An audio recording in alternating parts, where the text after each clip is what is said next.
Assalamualaikum warahmatullahi wabarakatuh. Selamat siang untuk sahabat Ohanasi. Nama saya Endri, saya tinggal di Yokohama. Saya punya 4 anak. Yang pertama sudah kuliah tingkat 2, kemudian kelas 3 SMA, kelas 2 SMA, dan 6 SD.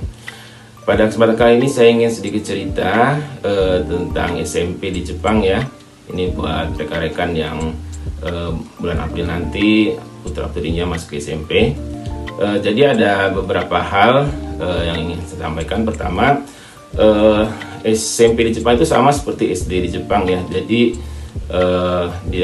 SMP itu termasuk wajib belajar, sehingga biayanya mirip-mirip dengan di SD. Jadi kalau kita masuk ke SMP negeri Jepang itu tidak begitu ada biaya ya. Mungkin ada biaya nanti adalah untuk seragam ya. Jadi kadang kalau di SD Jepang mungkin baju bebas gitu ya, tapi ketika kita masuk SMP, walaupun itu SMP negeri, ya biasanya ada seragamnya seperti itu ya, mungkin itu biayanya.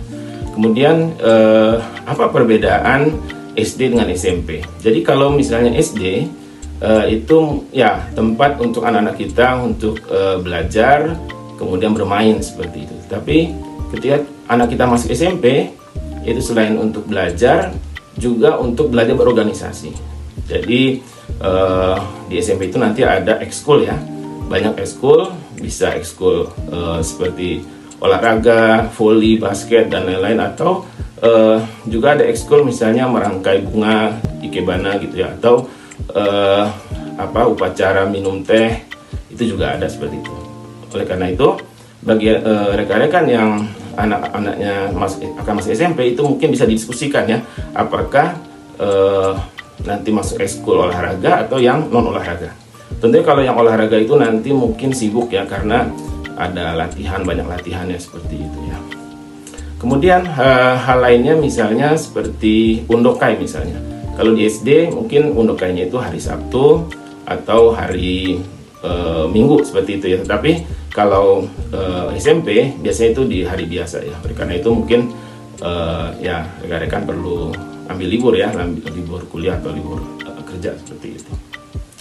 Kemudian hal yang perlu juga disampaikan nanti ketika rekan-rekan anak-anak masuk SMP itu mungkin tentang tempat sholat ya, tempat sholat. Jadi kalau pengalaman saya, kalau di SD alhamdulillah mendapatkan tempat sholat di kamar wakil kepala sekolah seperti itu. Tapi ketika masuk SMP ya mungkin ada ruangan-ruangan tertentu yang bisa dipakai atau di tempat lain. Nah itu perlu dikomunikasikan ketika nanti upacara masuk SMP seperti itu ya.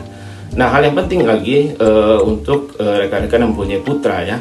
Nah ini juga perlu disampaikan di awal setelah upacara itu kepada sensei atau guru bahwa putra kita perlu sholat Jumat ya.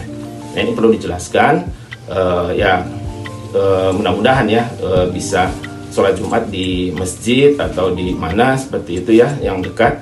Nah ini disampaikan, alhamdulillah kalau saya waktu itu karena rumah dekat dengan Tokyo Institute of Technology, universitas di sana ada sholat Jumat, jadi anak saya bisa ke sana seperti itu ya. Jadi begitu jam 12 keluar istirahat, dia keluar kemudian sholat, setelah itu kembali lagi gitu ya.